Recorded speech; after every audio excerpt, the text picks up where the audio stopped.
வாழ்வது எங்கே? தெய்வம் வாழ்வது எங்கே? தவறுகளை உணரும் மனிதன் நெஞ்சில்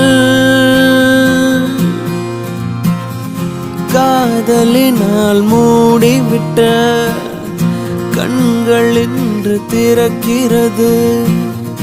திறந்தவுடன் வழியுது கொஞ்சம் கண்ணீர். நாளும் வணங்கும் தெய்வம் எங்கே? நாளும் வணங்கும் தெய்வம் எங்கே? தெய்வம் வாழ்வது எங்கே? தெய்வம் வாழ்வது எங்கே?